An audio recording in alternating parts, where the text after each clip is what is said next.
अस्सलाम वालेकुम दोस्तों, अपनी नेक्स्ट वीडियो के साथ आपको वेलकम करता हूं अपने इस चैनल में। उम्मीद है सब खैरियत से होंगे। तो चलते हैं आज की अपनी अहम न्यूज और इन्फॉर्मेशन की जानब। सबसे पहले तो दोस्तों बात करेंगे कि पाकिस्तानियों के लिए डबल नेशनलिटी के बारे में एक बहुत अच्छी खबर है जो आप लोगों के साथ शेयर करूंगा। उसके बाद वोक्स को मिली एक बड़ी सजा, एक अहम अदालती फैसला, इस पे बात करेंगे। अपना घर खरीदने के लिए एक नई इमदाद की अनाउंसमेंट की गई है, इसको कवर करूंगा। उसके बाद मुख्तलिफ यूरोपीय मालिक में काम और पेंशन। अगर आप मुख्तलिफ यूरोपीय मालिक में काम करते हैं तो पेंशन किस तरह लेंगे, एक ही मुल्क में लेंगे, डिफरेंट कंट्रीज में लेंगे, इस पे बात करेंगे वीडियो के आखिर में, क्योंकि कुछ दोस्तों ने इसके बारे में पूछा है कमेंट करके। तो इस पे कवर करूंगा इस टॉपिक को वीडियो के आखिर में। तो सबसे पहले तो आपको बताता चलूं कि लिंक कौन कौन से मिलेंगे। पाकिस्तानियों के लिए जो डबल नेशनलिटी की अच्छी खबर है, इसका लिंक मिलेगा। वोक्स को जो मिली है बड़ी सजा, इसका अदालती फैसला जो आया है, इसका लिंक नंबर 2 आपको मिलेगा डिस्क्रिप्शन में। लिंक नंबर 3 मिलेगा अपना घर खरीदने के लिए जो नई इमदाद है, इसका लिंक नंबर 3 मिलेगा आपको डिस्क्रिप्शन में। आप क्लिक करके खुद भी रीड कर सकेंगे। इसके साथ साथ तमाम दोस्तों से गुजारिश है कि लाजमी तौर पर चैनल को सब्सक्राइब करें, वीडियो को लाइक करें, ताकि मजीद ऐसी वीडियो बार वक्त आप तक पहुंच सकें।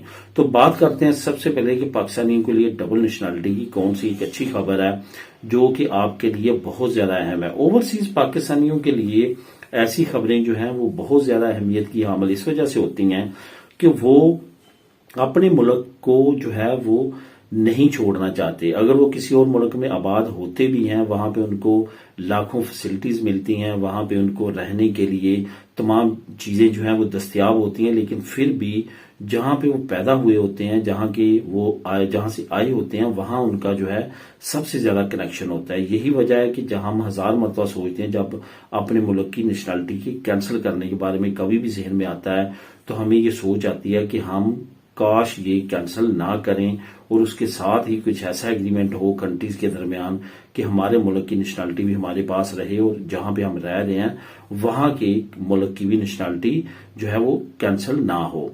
तो इस सिचुएशन में मैं समझता हूं कि सबसे ज्यादा इस वक्त जो प्रॉब्लम में है वो स्पेन के लोग हैं, जो स्पेन में ओवरसीज पाकिस्तानी हैं, जो पुर्तगाल में ओवरसीज पाकिस्तानी हैं। ये खास तौर पे इस वक्त जो है इस सिचुएशन में काफी ज्यादा है। बाकी इर्द गिर्द की जो कंट्रीज हैं उनके साथ खुशकिस्मती से जो है वो लकली पाकिस्तान का डुअल नेशनलिटी का एग्रीमेंट ऑलरेडी है। अब यहां पे आज से तकरीबन 1 से 1.5 साल पहले पाकिस्तान का 19 ममालिक के साथ जो था एग्रीमेंट था डुअल नेशनलिटी का, लेकिन अल्हम्दुलिल्लाह अब कुछ नई अचीवमेंट सामने आई हैं जिसमें 3 नए ममालिक जो है वो ऐड किए गए हैं। 3 नए ममालिक के साथ जो है वो डुअल नेशनलिटी के एग्रीमेंट्स कर लिए गए हैं और तीनों ममालिक जो हैं वो यूरोपीय यूनियन के हैं और तीनों ममालिक जो हैं वो शेंजन स्टेट्स हैं। तो इसके बारे में आपको आज मैं बताऊंगा कि कौन कौन सी कंट्रीज हैं जिनके साथ आप डुअल नेशनलिटी के नए एग्रीमेंट्स हुए हैं। मैं टोटल नंबरिंग आपको बताऊंगा। टोटल आप 22 कंट्रीज हो चुकी हैं जिनके साथ पाकिस्तान का डुअल नेशनलिटी का एग्रीमेंट है।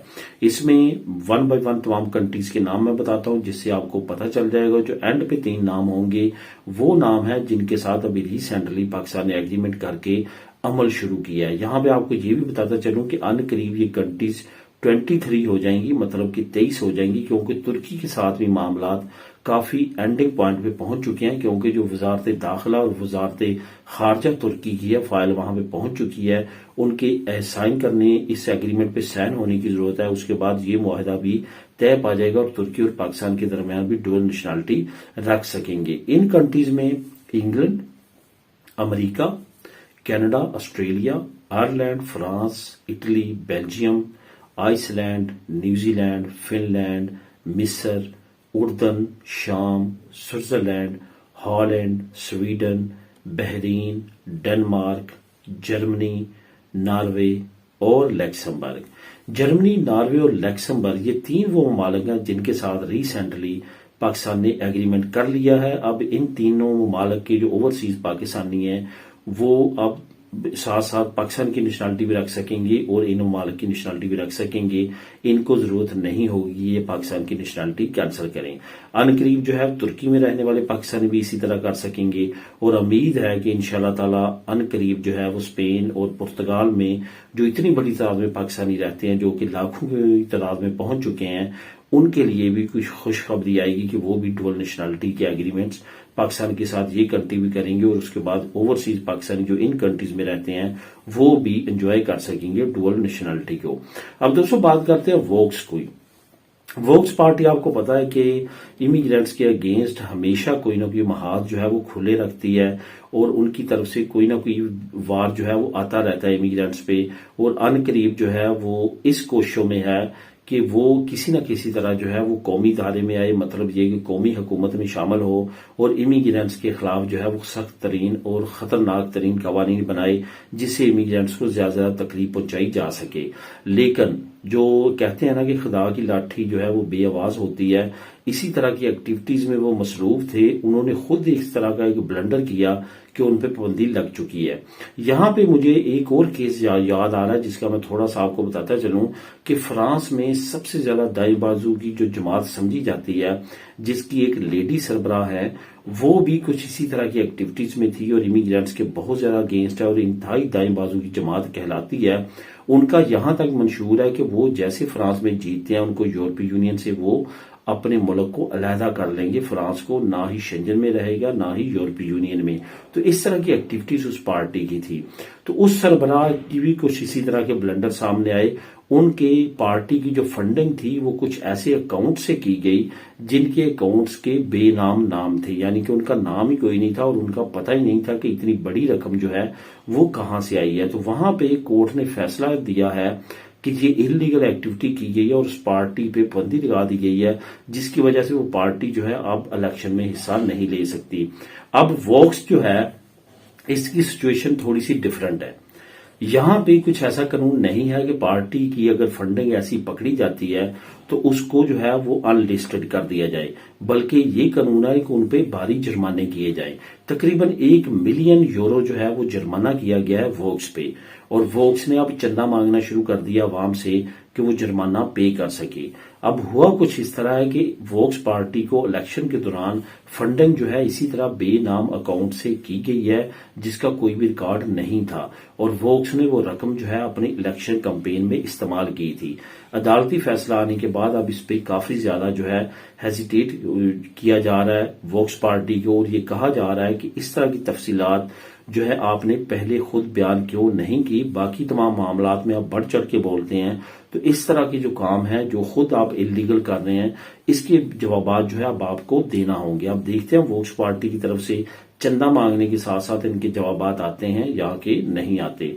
अब दोस्तों बात करते हैं कि अपना घर खरीदने के लिए एक नई इमदाद की अनाउंसमेंट की गई है।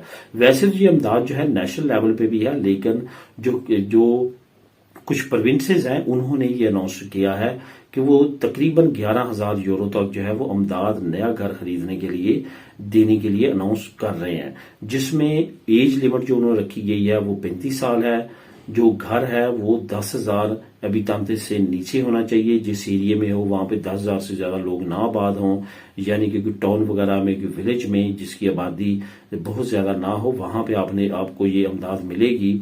इसके साथ साथ कुछ मजीद रिक्वायरमेंट्स हैं जिसमें आपके रेंटे की रिक्वायरमेंट है, बाकी कुछ अपडेट्स हैं जो नीचे आपको लिंक नंबर जो है वो 3 मिल जाएगा। आप उसको क्लिक करेंगे तो वहां पे तमाम डिटेल्स आप खुद भी रीड कर सकेंगे। आखिर में दोस्तों बात करते हैं कि जो मुख्तलिफ यूरोपीय मालिक में आप काम करते हैं, EU कार्ड पे हो या नेशनलिटी पे हो, तो जब आपकी एज पेंशन को पहुंचती है तो फिर आप ये पेंशन किस तरह लेंगे। आपने 10 साल काम किया स्पेन में, 5 साल काम किया जर्मनी में, 5 साल काम किया नॉर्वे में और 10 साल काम किया आपने आयरलैंड में, तो आप पेंशन किस तरह लेंगे जब आप 65 के होंगे या 66 के होंगे। तो यहां पे 2 कवानीन है यूरोपीय यूनियन में। एक तो ये कि जिस कंट्री में आप लास्ट में रह रहे हैं, फॉर एग्जांपल आप आयरलैंड में रह रहे हैं लास्ट में, तो आप ये तमाम ममालिक की जहां जहां आपकी रिक्वायरमेंट पूरी होती है उम्र की, वहां वहां आप इंडिविजुअली जाके अप्लाई करेंगे और आपकी पेंशन आयरलैंड वाले अकाउंट में आना शुरू हो जाएगी। दूसरा ये है कि आप आयरलैंड में जो पेंशन डिपार्टमेंट है वहां पे अप्लाई करेंगे कि मैं यूरोपीय यूनियन के इन ममालिक में काम करता रहा हूं, तो इन ममालिक में मेरे बिहाफ पे आप मेरी पेंशन अप्लाई करें और तमाम इकट्ठी करके मुझे पे करें। तो वो आयरलैंड का जो डिपार्टमेंट होगा पेंशन डिपार्टमेंट, वो खुद जाने और ये कंट्रीज जाने, इनकी जैसे जैसे आपकी एज लिमिट और रिक्वायरमेंट्स पूरी होंगी वो इन तमाम ममालिक से पेंशन जो है आपकी लगवाने के बाद آپ کو اکٹھی پے کرنی شروع کر دے گا، سوائے اس کے کہ آپ انڈیویجول کنٹریز میں جائیں، وہاں پہ اپنے بینک اکاؤنٹس دیں، ان کی ریکوائرمنٹ پوری کریں، اپلائی کریں۔ یہ 2 طریقے ہیں جس کے ساتھ اپنی پینشن آپ جو ہے وہ لے سکتے ہیں۔ یہ کافی ایزی پروسیس ہے، لیکن یہ یاد رکھیے یہ صرف یورپی یونین کے اندر کام کرنے کی صورت میں ہے۔ یورپی یونین سے باہر اگر آپ نے کسی کنٹری میں کام کیا ہے تو وہ ان قوانین پہ لاگو نہیں ہوگا۔ تو دوستو یہ تھی آج کی اہم نیوز اور انفارمیشن۔ ملیں گے نیکسٹ ویڈیو میں نئی اپڈیٹس کے ساتھ۔ اللہ حافظ۔